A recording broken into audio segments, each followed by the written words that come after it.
Natapi Atoumani, 27 ans, revient dans cette officine de Kaweni, un lieu qui représente pour elle tout son parcours, un lieu où elle a pu s'exercer chaque été durant 4 ans, informer, expliquer, conseiller et aider, en somme, être au contact avec le public reste pour la jeune femme primordial. Être pharmacienne, une évidence aujourd'hui, mais il y a 7 ans, ce sont ses parents qui l'ont poussée vers cette voie. En arrivant en fin du lycée, je ne savais pas trop ce que j'allais faire.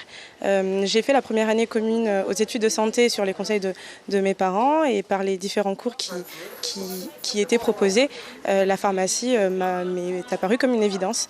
Finalement, c'est ce qui me plaisait le plus et j'ai découvert que c'était une vocation, un métier où on pouvait prétendre à plus de 65 métiers différents. Des parents fiers du parcours de leur fille et qui assument pleinement d'avoir incité fortement la jeune femme à aller vers les métiers de la santé, d'autant qu'au fil des années, elle est devenue une inspiration pour ses sœurs. C'est vrai, c'était pas le parcours qu'elle souhaitait faire. Elle voulait être éducatrice spécialisée, mais comme elle faisait partie des premiers de la classe, je lui ai vivement conseillé de faire les études de PACES. Donc, elle a accepté au final et aujourd'hui, Dieu merci, voilà, elle est docteur en pharmacie et fière d'elle, c'est vrai. Ses sœurs qui suivent le même parcours à peu près, parce que la deuxième, elle finit ses études d'ostéopathie l'année prochaine. La troisième, elle est scolarisée à Dembéni. Cette filière a été créée il y a 2 ans à Mayotte, donc elle a eu cette chance de rester à Mayotte et de faire les études que sa grande sœur a faites. Voilà.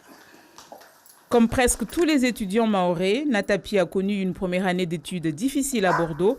L'éloignement, la solitude, un nouvel environnement à apprivoiser, mais elle a tenu bon avec le soutien familial, mais pas seulement. Après, la chance que j'ai eue, c'est d'être assez encadrée déjà par mes parents, mais aussi par la DASU, par l'antenne de la DASU en particulier à Bordeaux, qui est très proche de ses étudiants.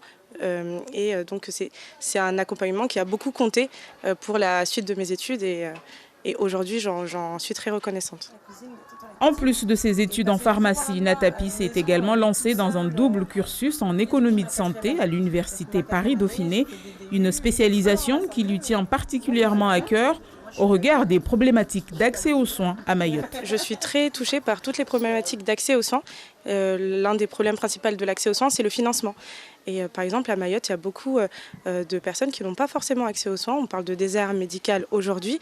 Et c'est une problématique qui me tient à cœur et sur laquelle j'aimerais travailler dans le futur si l'occasion se présente. Mayotte m'a beaucoup apporté. J'ai fait toutes mes études ici. Et Dieu merci, aujourd'hui, je suis diplômée. C'est le juste retour des choses que je vienne exercer ici. Un retour prévu dans 2 ou 3 ans, le temps de voyager et d'accumuler le maximum d'expérience pour un avenir qui s'annonce radieux.